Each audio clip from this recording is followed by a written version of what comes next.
Hello sa lahat po ng mga Don Bell fans, sa lahat ng mga nagmamahal kay Donnie and Miss Bel Mariano. Dahil kahapon po, 20 hours ago ay inilabas na po ng ABS-CBN ang teaser ng pinakabago nilang movie. Unti-unti na nilang ina-unveil. Una, ang title is Tayo sa Wakas, official announcement teaser. So, ang dami mga reaction dito, pero panonoorin natin and ano ba talaga ang magiging reaction natin sa movie na ito. So, bago yan, of course, ang teaser ng Tayo sa Wakas official announcement teaser, Bel Mariano and Donnie Pangilinan. Let's watch this. Simula sa saya.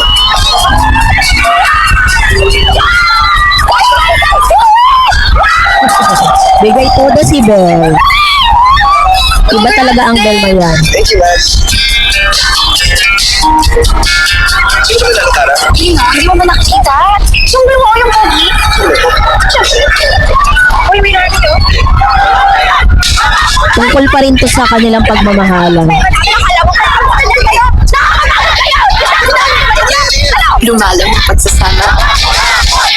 Parang they started as a friend, So, nagsimula sila sa pagkakaibigan, tapos hanggang sa lumalim yung kanilang samahan. Ika nga dito.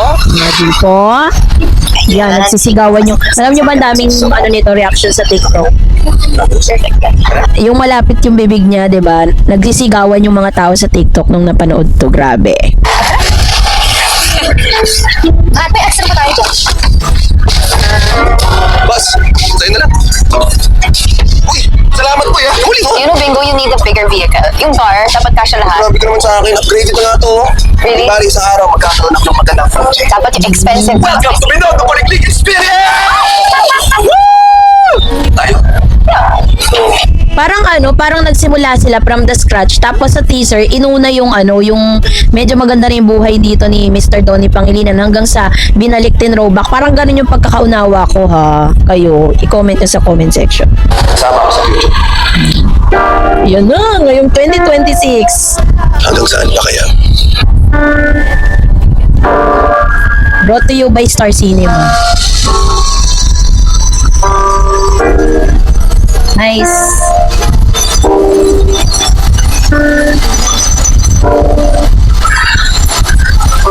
Asa naman tayo? Dito pa rin.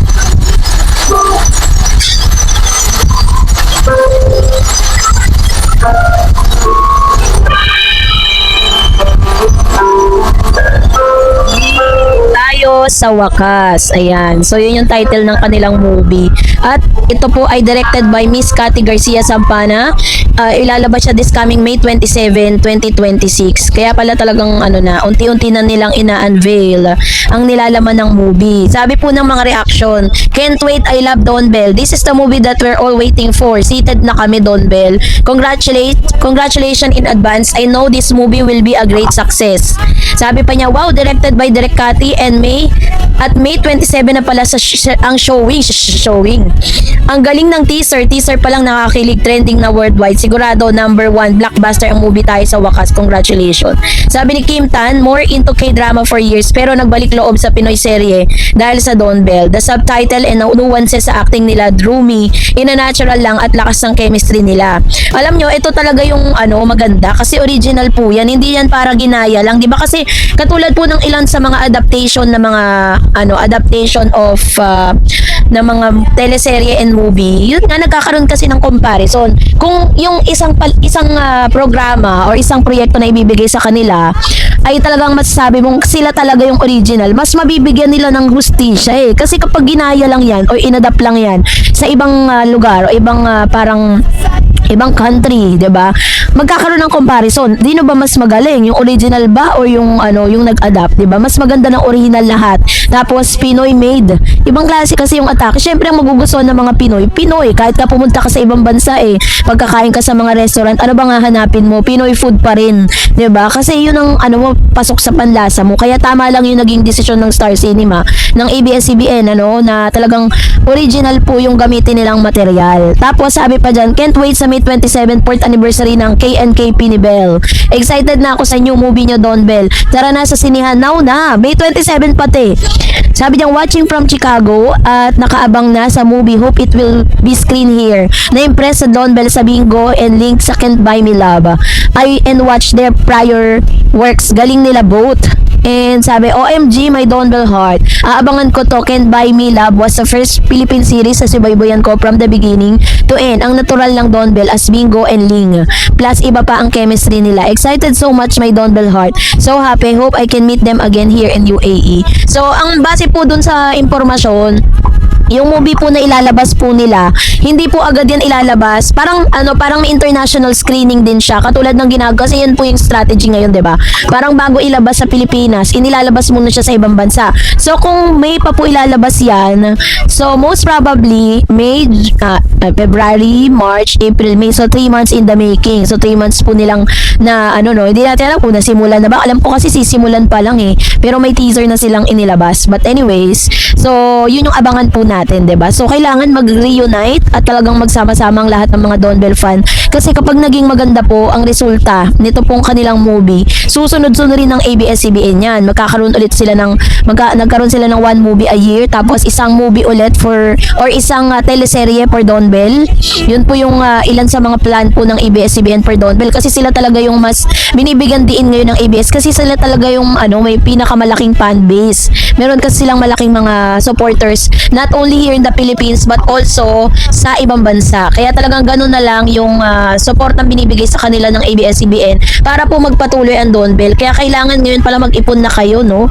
At para makapanood kayo ng movie nila. So, that's it for today. For more details Ni Mr.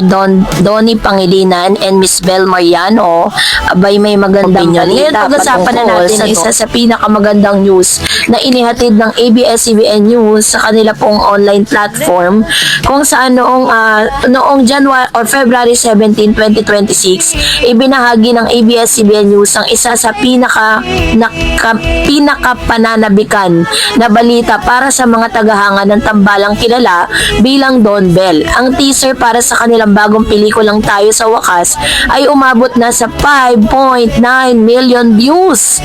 Ano pa lang po yun ha, wala pang 24 hours yun.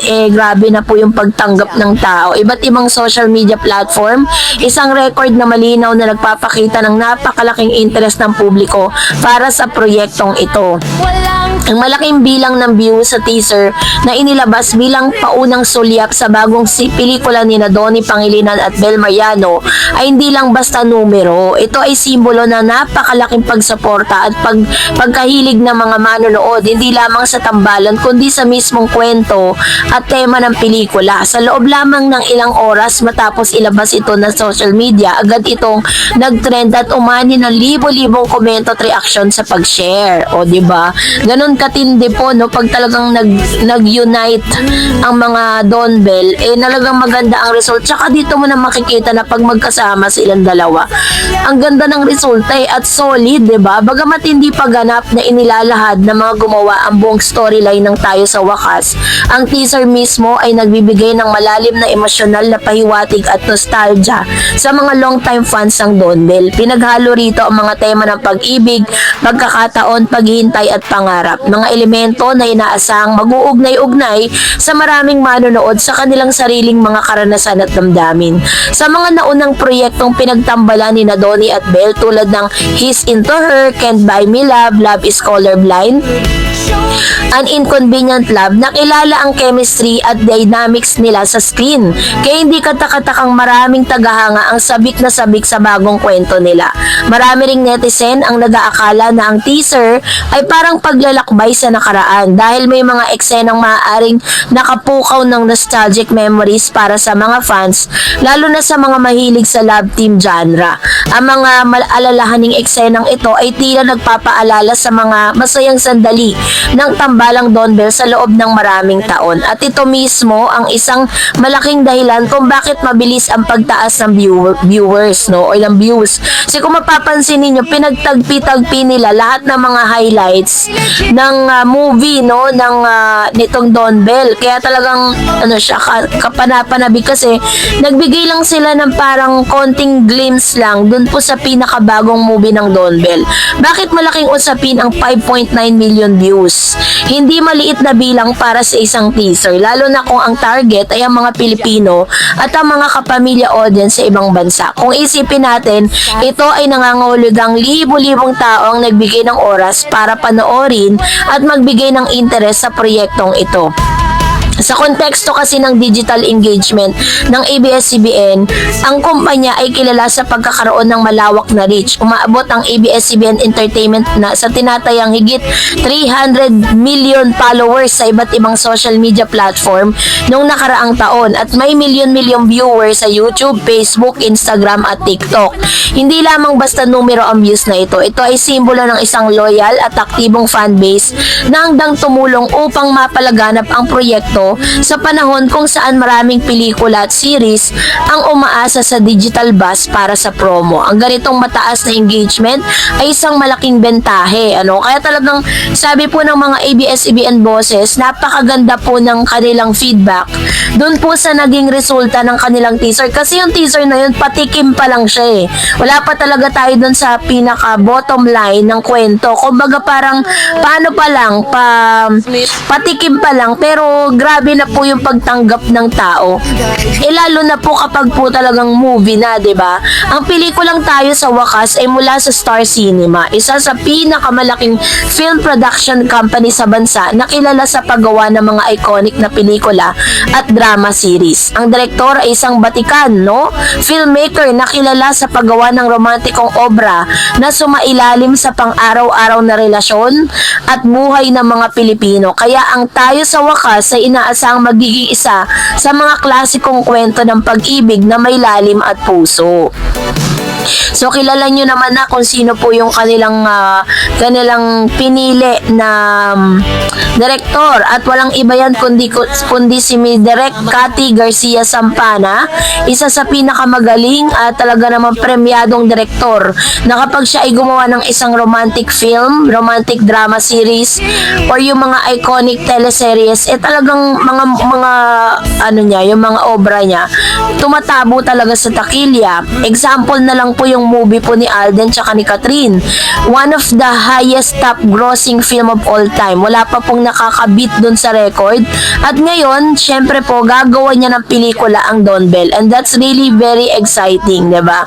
Para sa lahat. And dito po talagang natuwa yung mga ABS-CBN bosses at kapag po nagkaroon ng magandang resulta naman yung pinaka-movie itself, ay nako, umasa po kayo, sunod-sunod po ang proyekto ng Don Bell. Baka kayo na po ang mapagod sa kakapanood. So, that's it for today. So, For more anyway, videos and updates, please don't forget to like and subscribe, and please don't forget to follow my Facebook page, Dareds TV and Dareds channel. God bless everyone.